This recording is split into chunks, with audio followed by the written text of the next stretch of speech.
আকাশবাণী কলকাতা, বিচিত্র সংবাদ, সংকলন ও উপস্থাপনা সুদীপ বসু।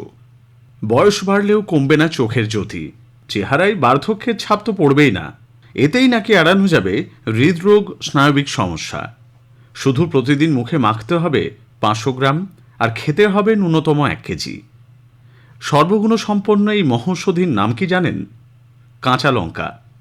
নদিয়ার শেখর শিকদার গত 40 বছর ধরে নাকি এভাবেই নিজেকে সুস্থ রাখছেন।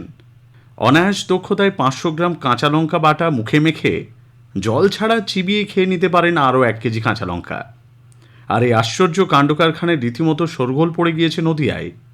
খুব ছোট থেকেই ঝাল লঙ্কার প্রতি শেখরবাবুর প্রবল আসক্তি, এমনটাই দাবি পরিবারের। অনেকেই তাকে ডাকেন লঙ্কার রাজা বলে। আর শেখরের এই কাণ্ড দেখতে প্রতিদিন ভিড় জমছে বাড়ির উঠোনে। রানাঘাট 2 নম্বর ব্লকের আইসমালির বাসিন্দা শেখর প্রতিদিন নিয়ম করে কেজি কেজি লঙ্কা কেনেন।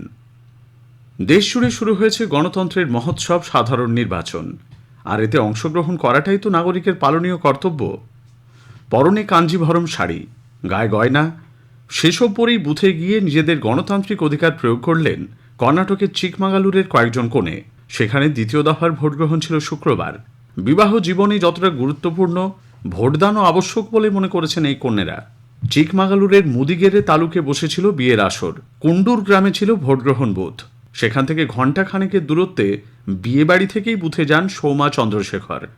এবছরই প্রথম ভোট দিলেন তিনি। একইভাবে চিত্রদুর্গ তালুকের বিজাপুর গ্রামে আবার বিয়ের পরেই বুথে ছুটেছেন নবদম্পতি, নাম অরুণ এবং কাব্যা। কমপক্ষে 1 লক্ষ কোটি গাছ লাগালে বাতাসে কমবে বিষ। আমাদের বায়ুমণ্ডল হয়ে উঠবে 100 বছর আগের মতো।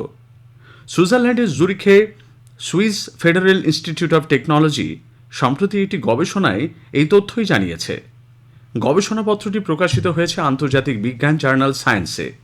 সেখানে বলা হয়েছে, শুধুমাত্র গাছ লাগালেই জীবন বাঁচবে তা না হলে যে হারে জলবায়ুর পরিবর্তন হচ্ছে, তাতে ফুলে ফেঁপে ওঠা সমুদ্রের জলেই তলিয়ে যেতে হবে আমাদের।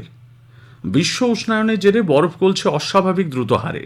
আর বিশ্বজোড়া শিল্পায়নের দৌলতে ভয়ঙ্করভাবে বাতাসে মিশেছে carbon monoxide, carbon die oxide, sulphur die oxide সহ নানা ধরনের গ্রিনহাউস গ্যাস।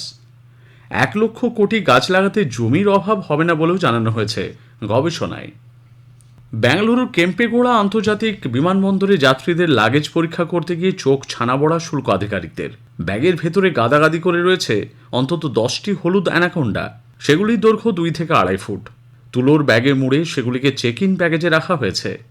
অ্যানাকোন্ডা দক্ষিণ আমেরিকার একটি স্থানীয় প্রজাতি, আর ব্যাংকক এশিয়ার বন্যপ্রাণী পাচারের কেন্দ্রস্থল।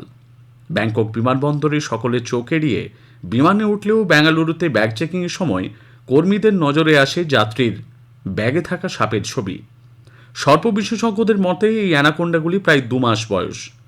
প্রাপ্তবয়স্করা 16 ফুট থেকে 18 ফুট পর্যন্ত বড় হয়, তাই সেগুলিকে পাচার করা এক প্রকার অসম্ভব। ভারতে বন্যপ্রাণী পাচার গুরুতর অপরাধ হওয়ায় অভিযুক্ত যাত্রীকে গ্রেপ্তার করা হয়েছে। জানা গেছে এই মুহূর্তে বাজারে একটি ছোট ইয়েলো অ্যানাকোন্ডার মূল্য আনুমানিক 40,000 থেকে 1 লক্ষ টাকা। পয়েন্ট নিমো নাম শুনলে মার্ভেলের সিনেমার কোনো দ্বীপের কথা মনে হয়, অস্বাভাবিক কিছু নয়। প্রশান্ত মহাসাগরের মাঝখানে অবস্থিত এই পয়েন্ট নিমো স্যাটেলাইট অর্থাৎ কৃত্রিম উপগ্রহের কবরস্থান হিসেবে পরিচিত। দুর্গম এই স্থানে চাইলেই সহজে পৌঁছানো সম্ভব নয়। ইস্টার দ্বীপের দক্ষিণে এবং অ্যান্টার্কটিকার উত্তরে অবস্থিত পয়েন্ট নিমোর যেদিকেই তাকাবেন সেদিকেই শুধু সমুদ্রের জল। চারিদিকে থাকা নীল সমুদ্রের মাঝে ছোট্ট একটি দ্বীপ। যে স্যাটেলাইটগুলি মহাকাশে কার্যক্ষমতা হারিয়ে ফেলে তাদেরকে এই জায়গায় নিয়ে এসে সমাধি দেওয়া হয়। ভূপৃষ্ঠ থেকে বেশ কয়েক কিলোমিটার নিচে এই জায়গায় মাত্র কয়েকটি ছোট দ্বীপ রয়েছে, যেখানে পাখি ছাড়া আর কোনো প্রাণী বাস করে না। বিচিত্র সংবাদ শেষ হলো। সংকলন ও উপস্থাপনা সুদীপ বসু।